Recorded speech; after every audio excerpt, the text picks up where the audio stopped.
আছে এলাকার মানুষরা দেখতে পেল আবু হুরায়রা একজন নরম মেজাজের সাহাবা, কিন্তু এত জোরে দৌড়ে কেন, এত জোরে দৌড়ে কেন? একজন পেছন থেকে ডাক দিয়ে বলে, হুরায়রা, আব্দুর রহমান, এত জোরে কেন তুমি দৌড় দাও? হযরতে আবু হুরায়রা বলে, পেছনের দিকে তাকানোর সময় আমার নাই। দুনিয়ার জমিনে আমার দাসত্ব করা, আমার কাছে মাথা নত করা, আল্লাহ ছাড়া কারোর কাছে মাথা কানা না নামানো। বিশ্বনবীর একজন সাহাবা বলে, ইয়া রাসূলুল্লাহ, হুজুর, আমি জিহাদের ময়দানে যাব, জিহাদের ময়দানে গিয়ে যুদ্ধের ময়দানে নিজেকে শহীদ করে দিতে চাই। আল্লাহ নবী বললেন, ও নবীর সাহাবা, তোমার কি জনম দক্ষিণী মা দুনিয়ার জমিনে জীবিত আছে?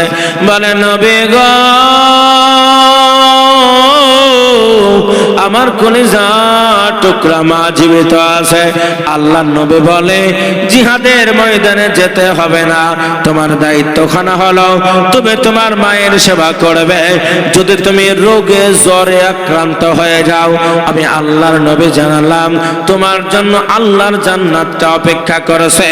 জিহাদের মতন মরণ তোমার আমল নামায় দেওয়া হবে।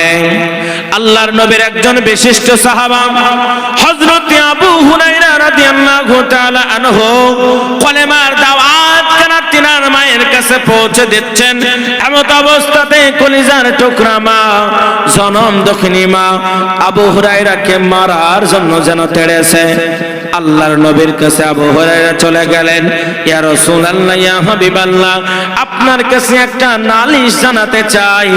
আল্লাহর নবী বললেন, আবু হুরায়রা, কি এমন নালিশ তুমি জানাবে?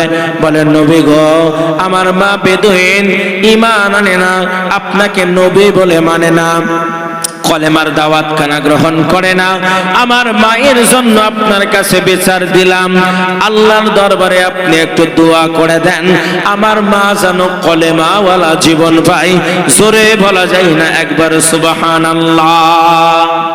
আবু হুরায়রা এমন করে বিশ্বনবীর কাছে যখন আপিল করলেন, আল্লাহর নবী দুইখানা হাতকে তুলে আল্লাহর দরবারে দোয়া করলেন, রব্বুল আলামিন, আবু হুরায়রার মাকে তুমি ক্ষমা করে দাও। আবু হুরায়রার মাকে কলেমার অন্তরের মধ্যে কলেমার দাওয়াতটা তুমি বসে যাও। হযরত আবু হুরায়রা এমন একটা দৌড় দিলেন, ইতিহাসের মধ্যে বর্ণিত আছে, এলাকার মানুষরা দেখতে পেল আবু হুরায়রা একজন নরম মেজাজের সাহাবা, কিন্তু এত জোরে দৌড়ে কেন, এত জোরে দৌড়ে কেন?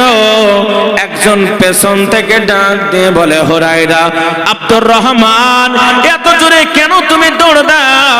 হযরতে আবু হুরায়রা বলে, পেছনের দিকে তাকানোর সময় আমার নাই। আল্লাহর নবী দোয়া করেছে, আমি বাড়ির মধ্যে যেয়ে দেখতে চাই আমার মায়ের উপর কেমন আসর করেছে। জোরে বলা যায় না সুবহানাল্লাহ? কলিজার টুকরা আমার ভাইরা, এজন্য আমি আপনাদের কাছে বলতে চাই, লক্ষ্য করে দেখা গেল হযরত আবু হুরায়রার মা যেন সুন্দর করে গোসলখানা করেছে। গোসলখানা করার পরে আবু হুরায়রার মা সুন্দর করে গোসলখানা সম্পন্ন করেছে, আর তার শরীর দিয়ে যেন পবিত্র পানি গড়া top top top top top top করে জমিনের মধ্যে দিয়ে গড়ে।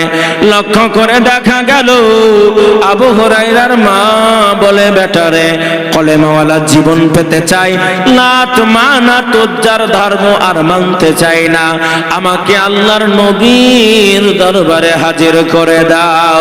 আমার আব্বা জানেন রে,